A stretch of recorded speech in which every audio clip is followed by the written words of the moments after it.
Assalamualaikum warahmatullahi wabarakatuh. Perkenalkan, nama saya Rahmatul Ummah dengan NIM 0801032514. Di sini saya akan menjelaskan secara singkat tentang hadis riwayat dan juga hadis riwayat. Hadis riwayat sendiri itu ialah ilmu yang membahas tentang perkataan, perbuatan, ketetapan, dan juga sifat Nabi. Pada hal ini itu membahas tentang perkembangan hadis dari segi kelakuan para perawinya, juga kekuatan hafalan, dan dari segi keadaan sanad. Pada hadis riwayat sendiri ini tuh berkisah bagaimana cara penukilan hadis dan bagaimana cara menyampaikan kepada orang lain dan bukan hadis dalam suatu kitab. Adapun juga objek kajian dalam hadis riwayat itu sendiri ialah segala sesuatu yang dinisbatkan kepada Nabi, sahabat, dan tabi'in yang meliputi cara periwayatannya, yaitu dengan cara penerimaan dan penyampaian hadis seorang periwayat atau rawi kepada periwayat lain. Kemudian cara pemeliharaan atau penjagaan, yaitu dengan menghafal, menulis, dan juga membuka. Yang bertujuan agar umat Islam itu menjadikan Nabi SAW itu sebagai suri tauladan melalui pemahaman terhadap riwayat yang berasal darinya dan mengamalkannya. Selanjutnya ada cara periwayatan yang dibagi menjadi dua. Yang pertama ada periwayatan dengan lafal atau riwayah hiyal lafzi, yakni periwayatan yang disampaikan sesuai dengan lafal yang diucapkan oleh Nabi Muhammad SAW. Ciri hadis ini itu dalam bentuk muta'ahad atau sanadnya memperkuat hadis lain yang sama sanadnya.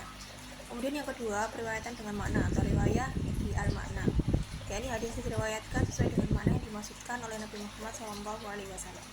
Kemudian yang selanjutnya ada hadis diroya. Menurut bahasa sendiri, yakni pengetahuan atau ilmu hadis diroya juga sering disebut sebagai pengetahuan tentang ilmu hadis atau pengantar ilmu hadis.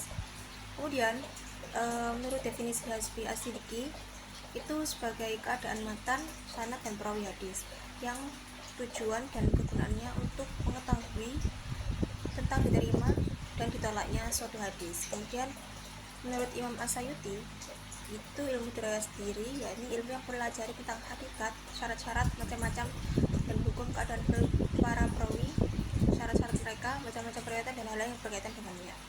Ke objek kajian ilmu hadis dirayah yang pertama ada ittisal asanad atau persambungan sanad. Kemudian yang kedua ada sifat asanad, yakni sifat adil, dhabil atau cermat dan kuat, kiprah yang dapat dipercaya harus dimiliki seorang periwayat. Kemudian ada tiga syarat, yakni kejanggalan yang terdapat atau bersumber dari sanad. Kemudian yang keempat ada ilat, yakni cacat yang tersembunyi pada suatu hadis yang kelihatannya itu baik. Selanjutnya ada perkembangan sejarah ilmu hadis. Pada masa Nabi Muhammad SAW masih hidup, para sahabat itu langsung menanyakan kebenarannya kepada beliau. Tetapi setelah Nabi wafat, para sahabat dan peneliti itu mulai mengamalkan serta meneliti dasar-dasar hadis dari Al-Quran maupun juga hadis.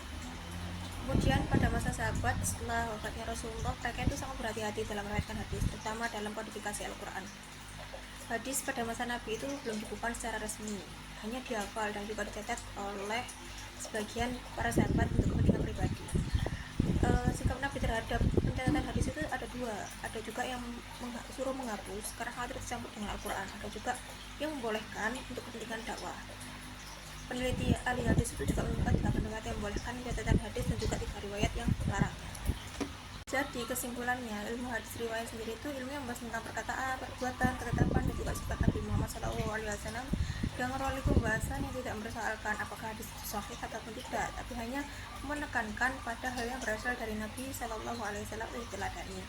Kemudian untuk hadis riwayat sendiri itu ilmu yang membahas tentang perkembangan tata cara dan kaidah para perawi, dan kekuatan sanad, dan cara penyampaian serta pembukuan hadis.